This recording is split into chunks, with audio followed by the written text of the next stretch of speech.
esta tarde a lo que es nuestra segunda sesión de los seminarios.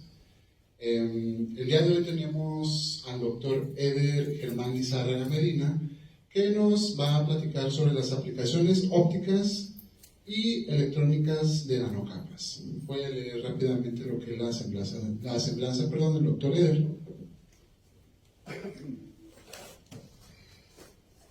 El doctor Eder Lizárraga cursó sus estudios de ingeniería mecatrónica en la Universidad La Salle Noreste de Ciudad Obregón, Sonora, en el 2010. Posteriormente completó su maestría en el 2012 y doctorado en 2016 en Ciencias en Óptica con especialidad en Optoelectrónica en el Centro de Investigación Científica y Estudios Superiores de Ensenada, CICESE. Realizó una estancia postdoctoral del 2017 al 2019 en el Centro de Nanociencias y Nanotecnología, el CENI de la UNAM, del 2017 al 2019, y trabajó en el 2020 como investigador asociado a la red NanoFab. Esta es una plataforma dedicada al avance de la nanotecnología en los sectores estratégicos del noroeste del país y cuyo objetivo principal es generar, impulsar y promover la investigación científica y tecnológica aplicada en nanotecnología, así como facilitar la transferencia de conocimientos y desarrollos hacia la industria y de la cual continúa siendo miembro. El doctor Eder ha realizado estancias de investigación en la Universidad de Texas, en Dallas, y en la Universidad Tecnológica de Troyes, en Francia, y ha impartido conferencias en México y en el extranjero.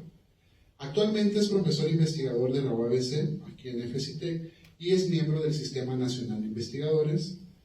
Sus proyectos e interés de investigación están orientados a la simulación, fabricación y aplicación de guías de onda. Bueno, entonces, sin más, démosle un fuerte aplauso al doctor Eder.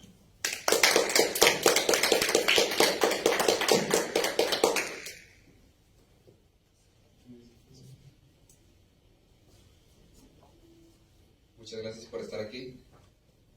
Este día espero que ustedes se vayan de aquí con un panorama de una de las aplicaciones que vemos en este título, de las aplicaciones electrónicas de las nanocapas. Porque actualmente aquí en la región se está trabajando por impulsar a la industria de semiconductores, y eso es algo que se planea que venga fuerte en la región, y conviene que nosotros estemos informados de qué se habla cuando hablamos de industria de semiconductores.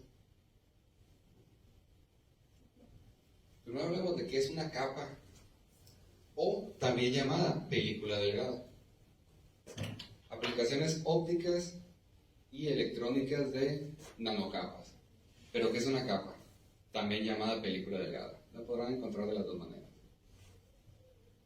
Una capa o película delgada es un recubrimiento que se coloca sobre un sustrato. ¿Y qué grosor tiene que ser para que sea llamado delgado? El grosor tiene que ser similar a longitudes, a los tamaños de la interacción que va a tener con un fenómeno físico. En este caso estamos hablando con aplicaciones ópticas. Aquí nos interesa la longitud de onda de la luz. Recordando un poco sus clases de electricidad y magnetismo, la luz la podemos modelar como una onda electromagnética. ¿En cuántos metros tenemos un ciclo de esa onda? A eso le llamamos longitud de onda. Si nuestra película está alrededor, el grosor está alrededor de la longitud de onda con la que vamos a trabajar, le llamamos una película delgada. Aproximadamente estamos hablando alrededor de un micrómetro. Alrededor de un micrómetro. Vamos a quedarnos con la definición de película delgada así. Ahora, esta película delgada puede estar expuesta sobre un sustrato como un vidrio, pero también puede estar colocada sobre un sustrato flexible. Ambas son películas delgadas. Las películas delgadas van a poder estar sobre sustratos rígidos o flexibles. Hablando ópticamente, tenemos fenómenos ópticos que ocurren en las películas delgadas. donde podemos ver como ejemplo un charco de aceite en la calle. Un charco de aceite en la calle, nosotros podemos ver que hay multicolores en ese derrame. Y esos multicolores son porque la película delgada, o sea, las capas de aceite que hay ahí en el piso, no son del mismo espesor. Están distribuidos con diferentes espesores y eso provoca que veamos por un fenómeno de interferencia diferentes colores. En un sustrato rígido tenemos acá abajo el ejemplo de un transistor, donde tenemos un sustrato que suele ser de silicio y un sistema multicapas son los que van a conformar las partes de un transistor. Vamos a hablar de la aplicación electrónica de estas capas, de estas películas, en específico en semiconductores. En la industria de la microelectrónica o semiconductores, nosotros partimos de una oblea de silicio. Eso que vemos aquí a la izquierda es una oblea de silicio. Silicio es el material más abundante de la Tierra y en el cual está basada la microelectrónica. Los circuitos integrados que ustedes pueden ver en las tabletas de color verde de los aparatos electrónicos o cuando van a comprar algún dispositivo electrónico que tiene una ciudad pequeña, los aparatos los componentes de color negro son los circuitos integrados. De hecho, aquí en esta imagen de acá abajo podemos ver qué hay dentro de ese circuito integrado. Dentro de ese circuito integrado nosotros tenemos las patitas del circuito integrado que están representadas, aquí pueden seguir el cursor, una patita, otra patita, otra patita, y esas patitas están microalambradas a partes de una pequeña ciudad que fue hecha con capas arriba de una oblea de silicio. Nosotros partimos de una oblea de silicio y ponemos una capa sobre la oblea de silicio. Después removemos estratégicamente partes de esa capa y colocamos una segunda capa.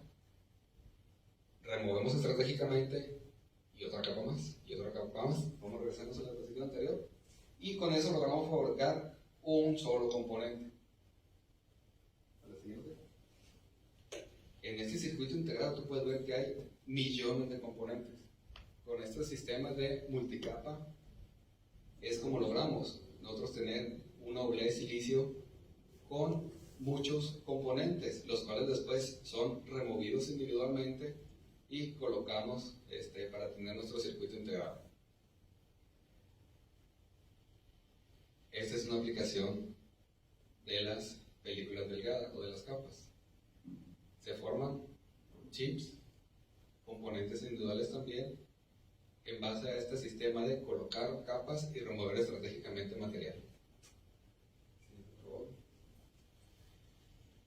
Hablando de aplicaciones ópticas, los chips no tienen que ser enteramente electrónicos. Desde hace algunos años, desde alrededor de 15 años, los chips tienen su parte electrónica y su parte fotónica. La manera en la que se procesan los datos ya no es enteramente electrónica, sino que tiene una parte electrónica y una parte fotónica. Y para hacer la parte fotónica, que es donde viaja la luz y se puede hacer procesamiento de datos, se utiliza también como base el silicio. Aquí tenemos nuestra bola de silicio, en la cual se le dibuja un patrón que individualmente sabemos que son los chips que se van a utilizar, y un acercamiento al patrón nos damos cuenta que ahí hay caminitos por donde va a viajar la luz. Y si nosotros tomamos una vista frontal de este caminito, podemos ver que aquí viene la luz viajando por este brazo. Hacemos un corte y una vista transversal de esta sección y aquí podemos ver cómo la luz viaja, se distribuye en este canalito. Esos canalitos se llaman guías de onda. En un chip fotónico, la luz viaja por guías de onda y va llegando a componentes individuales donde se hace cierto procesamiento. Similar al electrónico, tenemos moduladores, tenemos divisores de potencia y tenemos diversos componentes similares a los electrónicos en la fotónica. Por favor. Con las capas y las películas delgadas, tenemos, hablando ópticamente, más aplicaciones. Y la más sencilla y con la que ustedes seguramente más tienen relación son con los lentes antirreflejantes. Aproximadamente el 4% de la luz se refleja en un vidrio. Los lentes que ustedes son de polímero tienen un reflejo similar. Aquí tenemos, donde tengo el cursor, tenemos un ejemplo de un lente y cómo no se ve tan clara la señal porque estamos perdiendo señal por el reflejo de la luz. Y para eso, para corregir esta pérdida de señal, le ponemos una capa antirreflejante. Una capa antirreflejante. La capa antirreflejante lo que nos permite es que la luz, disminuir la porción de luz que se refleja. Si perdíamos el 4% de luz que entraba a través del lente de tu ojo, pues ahora perdemos el 0.001%. Y para eso te sirven los lentes antirreflejantes. Los lentes que trae, por ejemplo, usted joven, ¿tiene un antirreflejante? ¿Tiene antirreflejante tus lentes? Sí. Y lo puedes saber si tú apuntas los lentes hacia una fuente de luz blanca, tú vas a ver que se ve un reflejo como de color verde o morado. Eso quiere decir que tienes ahí una capa encima, una capa delgada, y esa capa delgada actúa para producir un efecto antirreflejante. Se diseña también especialmente para, además de permitir el ingreso de luz estratégicamente que te interesa, también estratégicamente evitar luz que no te interesa que entre. Por ejemplo, los rayos ultravioletas no los quieres. Seguramente el que te vendió los lentes te dijo que te iban a servir el antirreflejante para la computadora también, pero están los colores azules y de alta energía que no necesita tu ojo.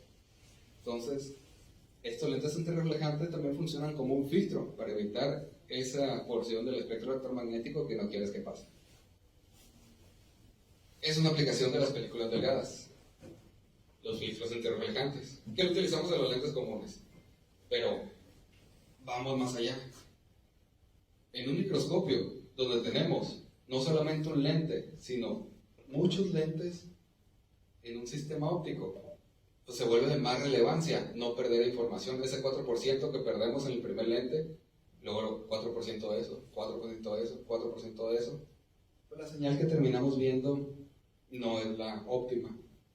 Entonces, esas películas antirreflejantes que nos ayudan a que veamos mejor con los lentes oftálmicos, también tienen sus aplicaciones en instrumentos para buscar mejorar la señal que tenemos. Por acá tenemos una aplicación muy divertida. Hablamos que esas películas delgadas nos permitían hacer antirreflejantes, pero yo les decía que a la vez las podemos utilizar para hacer filtros. ¿Alguien de aquí ha diseñado filtros? No hablamos de ópticos, filtros electrónicos o cualquier tipo de filtro. ¿Alguien ha hecho algún filtro alguna vez aquí? Levanten la mano, ¿quién ha diseñado filtros?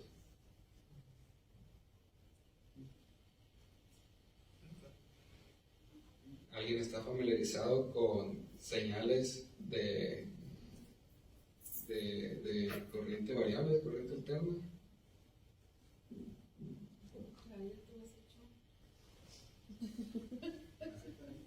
Las señales pueden tener cierta frecuencia, si estamos hablando de corriente alterna. Por ejemplo, la que tenemos en el enchufe tiene 60 Hz. O puede tener armónicos, puede tener 120 también. Y a lo mejor nosotros no queremos esos armónicos. Lo que hacemos es aplicamos filtros para solamente dejar pasar la de 60 Hz. Un filtro pasabajas nos puede servir, que nada más pase de 80 para abajo. Eso es un filtro. Te discrimina señales de acuerdo a su frecuencia. Si hablamos que la luz es una onda electromagnética que tiene su frecuencia, que podemos expresarla en Hz, con longitud de onda, de acuerdo a si es el tiempo o en distancia de repetición del ciclo respectivamente, pues también podemos hablar de que podemos aplicar estos filtros a la luz.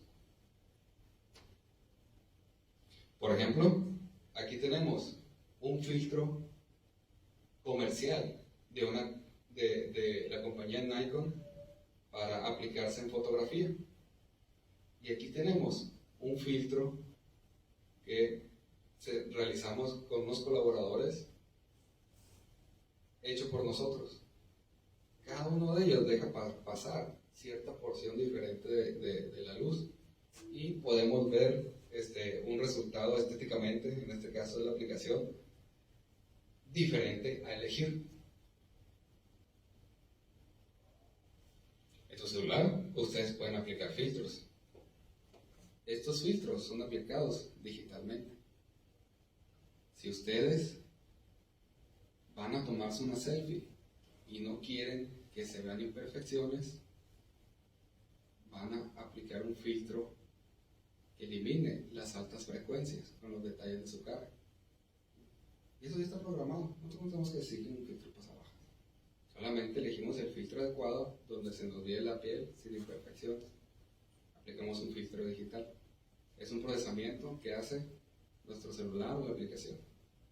En este caso, nosotros estamos aplicando un procesamiento en el dispositivo. El dispositivo físicamente tiene un apilamiento de capas de tal manera que se ejecuta ese filtro. Ya no lo podemos cambiar, no como el celular, de que elegimos un filtro u otro. Las capas que trae puestas, el filtro que trae puesto, y ya no lo podemos cambiar. Por favor. Hablamos de las capas, alrededor de un micrómetro. Pero, ¿y las aplicaciones en la óptica y electrónica de las nanocapas? Porque parecía que con las capas y no las nanocapas ya tenía resueltos muchos problemas. Ya hacía filtros, ya estaba dentro de la industria de semiconductores, ya entraba en fotónica. ¿Para qué me sirve una nanocapa en todo esto? ¿Qué mejora me da? Las nanoestructuras, independientemente de las nanocapas, nos van a dar funciones extra que no nos da el material individualmente con una estructura que no sea nanométrica. Tenemos algunos fenómenos adicionales que no se presentan en la macroescala cuando trabajamos a nivel nano. Si nosotros fabricamos algo, en este caso, nanocapas en nanómetro, se nos agregan efectos extras que lo podemos utilizar en los dispositivos. Entonces, dependiendo del dispositivo que voy a hacer, es el efecto que yo quiero buscar y es la nanoestructura que yo voy a elegir. ¿Qué es una nanocapa?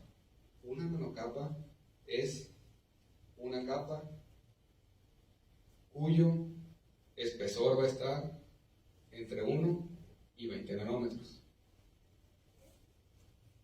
Entre 1 y 20 nanómetros. Eso es una nanocapa. ¿Me sirve esa nanocapa o no me sirve esa nanocapa? Dependiendo de su aplicación. Aquí yo les estoy mostrando una multicapa de nanocapas. Tenemos un sustrato y en ese sustrato vamos a ponerle una nanocapa de óxido de aluminio, luego una nanocapa de óxido de zinc, óxido de aluminio, y así vamos a hacer una repetición de esas nanocapas.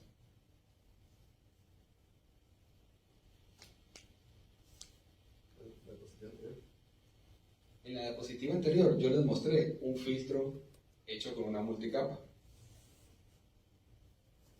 Cuando yo quiero observar en el microscopio un objeto pequeño, ¿lo ha hecho alguien? ¿Alguien ha observado en el microscopio un objeto? ¿Y hasta dónde pueden ver? Si yo pongo un virus, ¿lo pueden ver? Si yo pongo una moneda, ¿la pueden ver? ¿Pueden ver el detalle? Nosotros estamos limitados en los microscopios ópticos por la longitud de onda de la luz que estemos trabajando y el índice de refracción del medio en el que esté sumergido. Sin embargo, para ver estas capas tan pequeñas, necesitamos otro tipo de tecnología, otro tipo de microscopios. Con el microscopio óptico podemos ver alrededor de 1 micrómetro. ¿Alguien sabe cómo podemos ver por debajo de medio micrómetro? O sea, de 500 nanómetros para abajo. ¿Qué tecnología podemos utilizar para observar objetos? En este caso, nanocapas.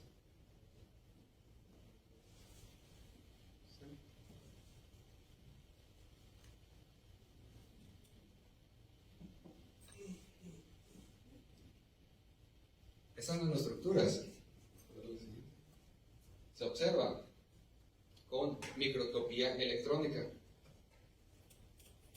En particular, estructuras muy pequeñas se observan con microscopía electrónica de transmisión. Aquí tenemos una imagen obtenida en uno de nuestros trabajos, de hecho en el trabajo del filtro que les mostré. El filtro, aquí está el filtro fabricado sobre una boleda de silicio. Se depositaron capas en una estructura multicapa, donde el total de la multicapa es de 1.74 micrómetros y cada capa era de 86 nanómetros de dióxido de titanio las oscuras y las claras de 98 nanómetros. Se hace una apilación de nanocapas y se obtiene ese filtro, ese efecto de filtrado. Entonces, las nanocapas son un apilamiento de nanopelículas, de nanogrosores, donde para observarlas utilizamos instrumentos especializados para ello como microscopía electrónica, en este caso de transmisión. ¿Y cómo lo fabrico? ¿Cómo fabrico estas nanocapas? Para fabricar las nanocapas necesitamos tecnología de depósito de vapores físicos o de vapores químicos. Depósito de vapores químicos es variantes del CVD, Chemical Vapor Deposition. De vapores físicos vamos a utilizar para esto técnicas de ablación láser, son buenos para hacer nanocapas. En este caso, en los trabajos que les voy a mostrar que hemos realizado, utilizamos una técnica, una variante del depósito de vapores químicos que se llama depósito por capa atómica. Depósito por capa atómica es una técnica donde vamos a depositar una capa idealmente atómica y después de un ciclo donde depositamos es otra capa a nivel atómico. ¿Cuánto es nivel atómico?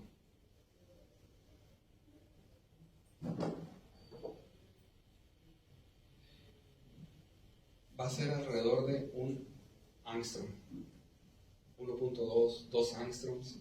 Van a ser los espesores mínimos y los bloques de construcción mínimos que se necesitan para que se pueden lograr para este tipo de nanocapas, de tal manera que si yo quiero un tamaño de nanocapa de 1 nanómetro, ¿cuántas capas de un angstrom necesito? Un angstrom es 1 por 10 a la menos 10 y un nanómetro 1 por 10 a la menos 9 metros. ¿Cuántas capas, cuántos ciclos de depósito de un angstrom necesito para lograr un nanómetro? ¿Alguien me puede decir? 10. 10. Ajá. Utilizo una máquina de depósito por capa atómica, le digo 10 ciclos y me va a hacer un nanómetro. 20 ciclos me va a hacer 2 nanómetros.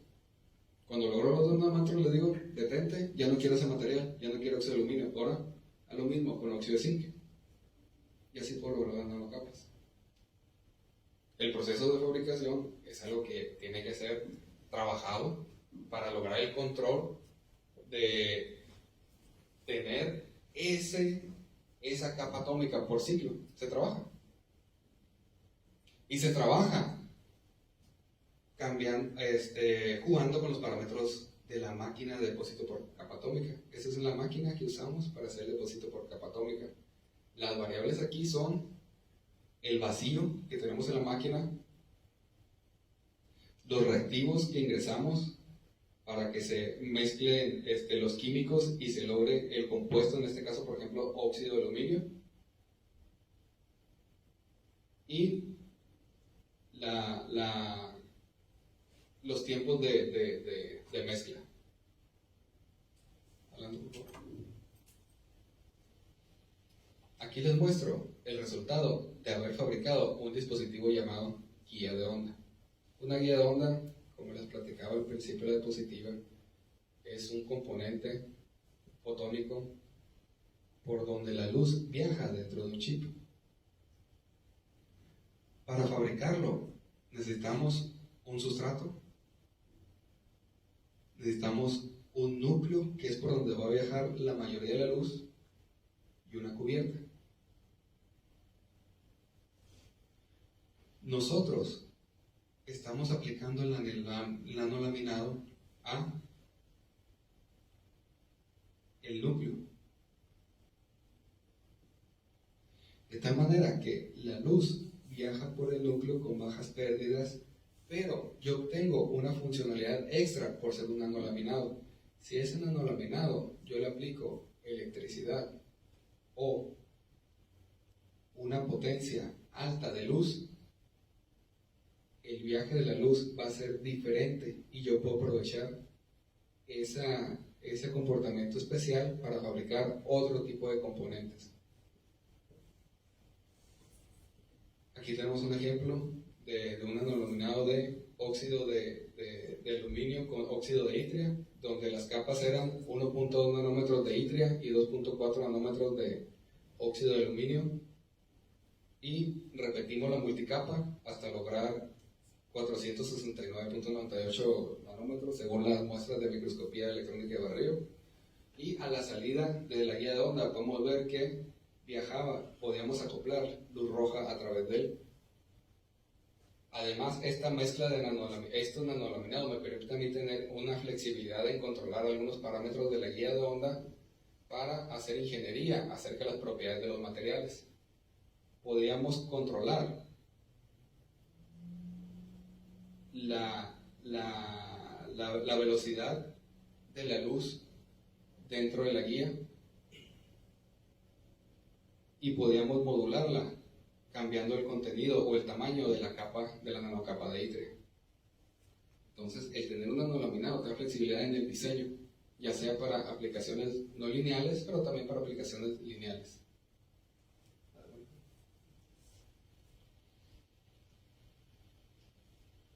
Pero ya quiero algo más que una película. Yo les platicaba que para hacer estos circuitos en semiconductores de fotónica, depositaba una película y removía estratégicamente material. ¿Cómo se puede lograr eso? Esto se fabrica a través de procesos que se utilizan en la industria de semiconductores, como es la litografía óptica y el decapado iónico reactivo, en este caso el decapado y el decapado. En este caso les voy a explicar el decapado iónico reactivo. ¿Cómo puedo lograr de una película con un espesor constante a tener una estructura con un espesor que yo lo elijo? Vamos a la siguiente diapositiva. Aplico la película,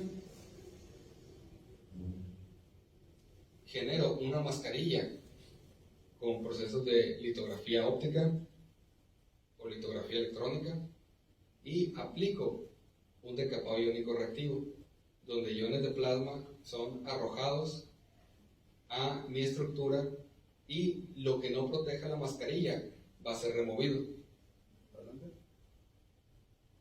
De tal manera que yo logro el espesor deseado. Remuevo la mascarilla y tengo mi estructura. Aquí tenemos algunas pruebas de simulaciones de cómo se va a comportar la luz dentro de esa estructura. Vemos la distribución del campo eléctrico en esa estructura y podemos tener unas imágenes de acoplamiento, una vista superior de cómo la luz va bajando, confinada dentro de esta estructura. Lo que vemos aquí es la fibra óptica acoplando la luz. Hablamos del filtro óptico. El filtro óptico mostrado como el de Nikon, como el que les mostraba que habíamos hecho nosotros. Aquí está la caracterización de este filtro.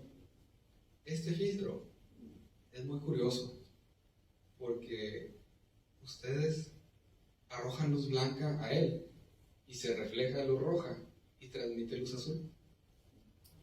Es un filtro dicróico. Y eso lo podemos controlar a partir de controlar de un diseño óptico del espectro de transmitancia.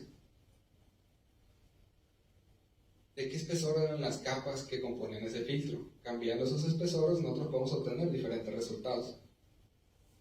Aquí muestro resultados del comportamiento del filtro, donde movemos la incidencia de la luz que entra al filtro y tenemos resultados un poco diferentes.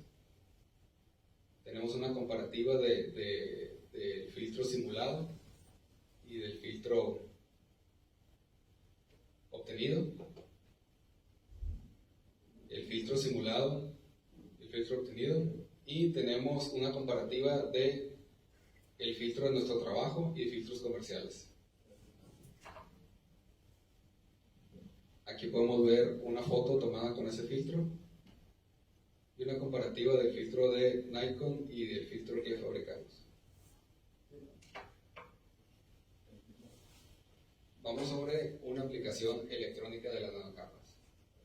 Este fue un trabajo que hicimos en colaboración con una compañía para desarrollo de propiedad intelectual, en los que estuvimos trabajando con dispositivos para el almacenamiento de energía dentro de los chips, o sea, baterías de estado sólido que pueden estar dentro del mismo integrado. No separar la batería de su celular, sino más bien que esté dentro del chip la batería. No estábamos pensando en aplicaciones tan grandes como un celular, porque todavía no estaba lista esa tecnología para alimentar algo tan demandante. Estas baterías estaban compuestas de electrodos que favorecieran el proceso de óxido-reducción para lograr la transferencia de oxígeno a través de ellos y que ese fuera el elemento de carga. Tenemos un electrodo de oro y tenemos un electrolito de itria estabilizada, de circonio estabilizada con itria, en esa proporción para lograr una conducción iónica de oxígeno adecuada. Realizamos la automatización de las mediciones de estas baterías, utilizando la Pew y unas puntas, unas micropuntas especializadas para caracterizar este tipo de dispositivos. Este dispositivo tenía el electrolito, lo fabricamos y lo probamos con diferentes espesores. Espesor de 200 nanómetros. Hicimos pruebas de desempeño para saber cuánta energía iba a almacenar. Espesor de 100 nanómetros. Para este material logramos espesores de hasta 10 nanómetros en el electrolito sin que este se fuera corto. Recuerden que al hacer una prueba de voltaje almacenado en una batería, si tenemos un espesor más bajo, valores de espesores más bajos, vamos a tener un campo eléctrico más alto y es la posibilidad de que rompamos el eléctrico aumenta. Entonces trabajamos mejorando el material a través de tratamientos técnicos para modificar la cristalinidad y lograr un material adecuado para tener una buena conducción iónica, espesores más bajos para aumentar el efecto que teníamos sin romperlo. Y aquí tenemos algunas pruebas de carga y descarga galvanostática, donde tenemos la capacidad de la batería cuando utilizamos diferentes temperaturas. Obtuvimos el mejor desempeño cargándola a 3 volts y a 175 grados.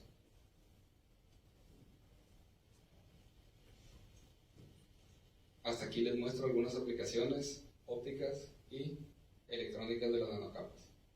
Si tienen alguna pregunta, es el momento, algún comentario.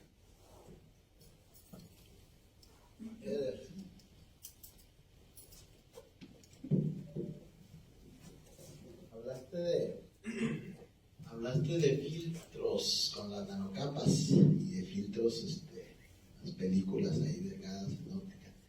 Pero con los semiconductores, ¿qué filtras? ¿Dónde está la función del filtro como semiconductor? ¿Sí me explico? Sí, en el área de semiconductores nos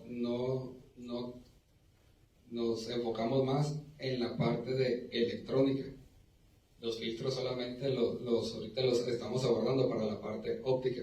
Cuando hablamos de las nanocapas en la electrónica, la estamos aplicando a dispositivos de almacenamiento de energía, capacitores o baterías. Un filtro electrónico sería ya no meternos con la señal y quitar algunas frecuencias, pero no utilizamos al semiconductor como el material, como el filtro.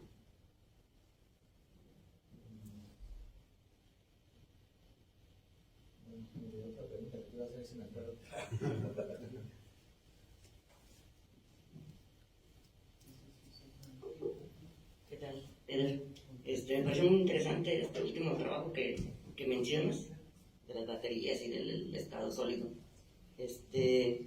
Estaba pensando, y a lo mejor lo mencionaste, pero ¿qué tanto afectaría ahí el manejo de voltaje? Por ejemplo, si está metido en el mismo PCB, en la misma baterita, que genera algún tipo de ruido o algún tipo de, pues sí, algún tipo de ruido a los otros circuitos. ¿Crees que llegue a afectarse o algo así? O no sé si lo mencionaste. Gracias. Sí. Estas baterías van a estar en un chip, van a estar puestas son para estar puestas en una oblea de silicio.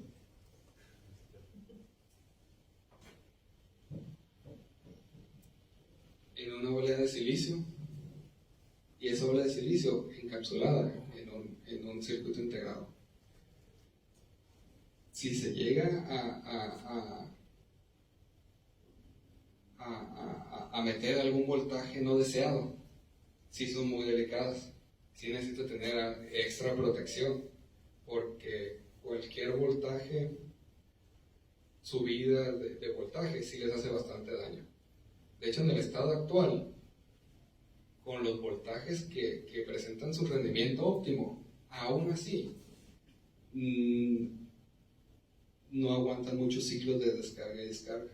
Entonces, el rendimiento cambia si uno le mete un voltaje diferente, si se involucra otro voltaje, si entra otro voltaje al dispositivo, sí lo va a cambiar su comportamiento.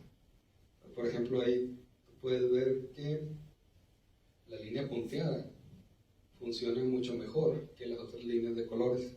Las líneas de colores son utilizando 2 volts y no metiendo más voltaje. Y la línea la línea punteada son de 3 volts. Si por ahí se nos vuelan 10 volts, por ejemplo, es probable que modifiquemos el material por dentro y ya no funcione igual.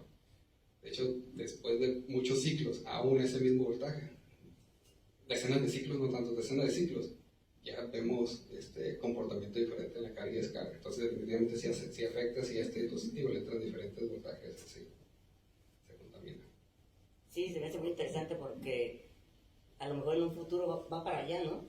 De quitar la batería y incluirla ahí, y a lo mejor reduces tamaño en tus dispositivos, ¿no?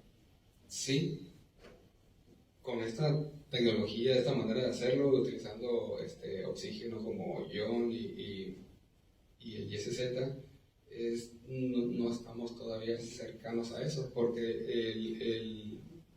el comportamiento ideal de esto son a 175 grados y la corriente que te da andamos en los microamperes. Entonces las aplicaciones para sensores, a lo mejor para un lugar inhóspito donde hay mucha temperatura y va a funcionar bien, pero sí, todavía hace falta mejorar esa corriente que te puedo ofrecer para poder aplicarla a dispositivos más grandes. Ahorita puede ser para identificadores, para cosas muy pequeñitas que se van a recargar rápido, en lo que lo puedes utilizar eso. Gracias. Ok, tenemos otra pregunta del doctor Alberto. Si alguien más tiene una pregunta, levante su mano. Oye, más allá del trabajo, que pues, está interesante, me llamó la atención un comentario que hiciste al principio de tu plática. Dijiste que venía fuerte lo de los semiconductores. Bueno, que pues eso lo hace también, hace atractivo también estar trabajando con estos semiconductores. Pero, ¿por qué dices que se viene fuerte eso? Y ahorita hago un comentario extra, depende de tu respuesta. A ver. Me ha tocado estar en reuniones con algunas empresas que se están colocando aquí en la región y se planea dar impulso y apoyar desde algunos sectores estratégicos a esas empresas. Entonces, sí se van a abrir algunos lugares de investigación y desarrollo al respecto. ¿Sabes algo de la Silicon Valley aquí en Mexicali, por ejemplo, o en Tijuana? Está próxima a abrirse plantas, empezando desde esta tecnología de silicio y avanzando a etapas posteriores, no solamente el trabajo con el wafer, pero sí son cosas que están cercanas aquí, sí. Bueno, es que te hago ese comentario porque aquí en CITEC, cuando, no sé, aquí los maestros, ¿quién está aquí cuando empezó CITEC? Norma. Ya estoy un poquito después, ¿no? Pero cuando recién empezó CITEC, y lo que te tocó, se ofrecía la carrera de semiconductores. ¿Qué te tocó cuando se ofrecía esa carrera? Y a mí se me hizo muy atractivo eso. Ay, pues ir a chambearle a la carrera de semiconductores. Y llegué aquí y no había la carrera de semiconductores. ¿Había ingeniería en semiconductores? Sí, ingeniería en semiconductores. Entonces, eso es porque había un proyecto de Mexicali muy grande, la Silicon Valley. Me tocó ver un video, pero era una cosa grande, ¿no? Que se venía. Yo creo por eso se pensó en abrir esa carrera aquí. Por eso me llamó la atención tu comentario. Tal vez ese proyecto ahora se retome y ¿por qué no pensar en abrir una carrera de ingeniería en semiconductores en CITEC? Pensando en lo que comentes. Una de las cosas que yo veo problema ahí y que pues, tenía que ver con una pregunta que te iba a hacer de una vez, es la tecnología que utilizas para hacer estas capas.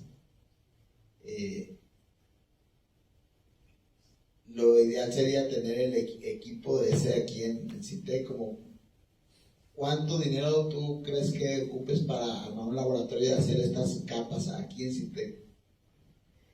Y eso tendría que ver con la posibilidad de abrir la carrera o no de semiconductores, porque una carrera de ingeniería necesita su laboratorio y semiconductores necesitaría laboratorios de fabricación de estas cosas, ¿no?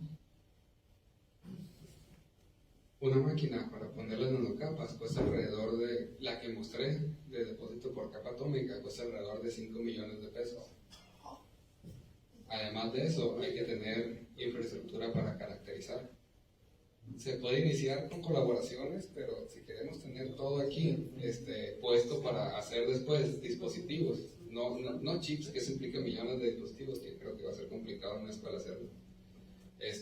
Sí es una inversión multimillonaria la que se necesita. Lo que se puede hacer es empezar con depósito de películas, caracterización básica de películas, estudiar materiales, aplicarlos a componentes y capacitar a los estudiantes en estas cuestiones básicas para que después se muevan a esos lugares. Entonces, ¿tú crees que esa carrera de semiconductores se pudiera? Es que es muy interesante esta idea de semiconductores. Una carrera que es semiconductores y que algunas materias de laboratorio las lleven en el CENIT, por ejemplo, ¿verdad? Podría ser. Yo digo que podríamos pensar en algo así. Yo no creo que sea factible porque el CENIT está a 1 hora de camino, pero sí se puede buscar la vinculación con las empresas que se van a instalar aquí. Ajá, y ahí hagan sus prácticas, ¿verdad? De laboratorio. Pero pues no podemos mandar a los alumnos a 1 hora en Ensenada que vayan a hacer sus prácticas, ¿no? No es factible, sí, pero sí pueden ir bien. a hacerlo aquí a Tijuana sin problema, ¿no? La cosa es que pues haya vinculación, que se continúe con la vinculación, ¿no? Pero ya Porque existen esas empresas. Están apenas van a instalar, ¿no? Están en proceso de, pues está muy movido en eso. Yo tenía una duda con respecto a la curva de transmitancia del espejo dicroico. Se me hace muy interesante porque aparte me ha tocado ver cómo se lo enseñas a los chicos en las actividades de divulgación y pues todos quedan muy fascinados, ¿no? Sí. Pero ahí tienes un piquito en el ultravioleta que todavía se transmite, o es violeta, o es ultravioleta o es violeta lo que se alcanza a ver, ¿no? A ver, Lo voy a poner.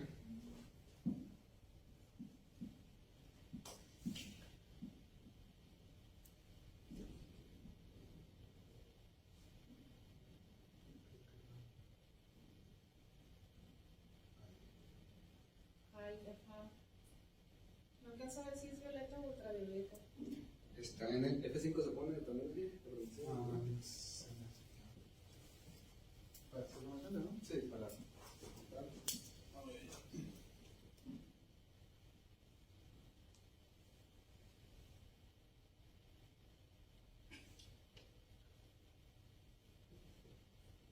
Bueno, mi duda es si se alcanza a ver algo de violeta o no, porque es que digo, o sea, se transmite el azul ahí, pues es evidente la cosa, ¿no? Ajá. Y el rojo pues se refleja, pero ¿se alcanza a ver algo de violeta o no? No, No, nada, visualmente se ve azul. se ve así, entonces debe ser ultravioleta. Ajá. Vamos a ver si ya llega para allá. Gracias. De nada. Nada más de chismoso. Sí.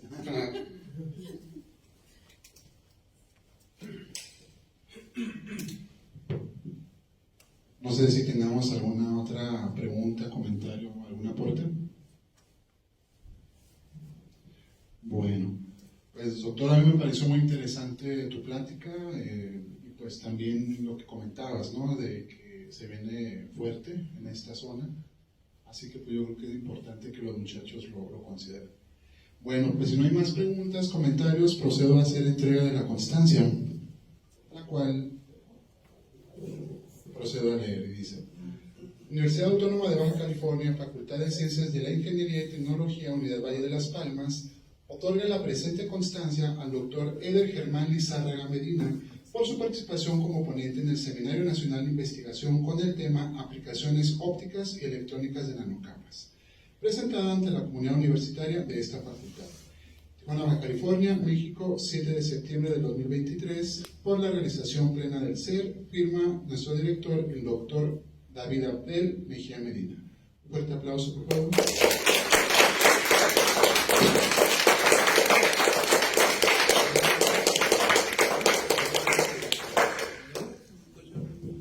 Muy bien, jóvenes, pues muchísimas gracias por acompañarnos. Los esperamos la próxima semana y recuerden que esta es una actividad 8 igual a 1. Todos se registraron con el código QR. Bueno, muchísimas gracias y nos vemos la próxima semana.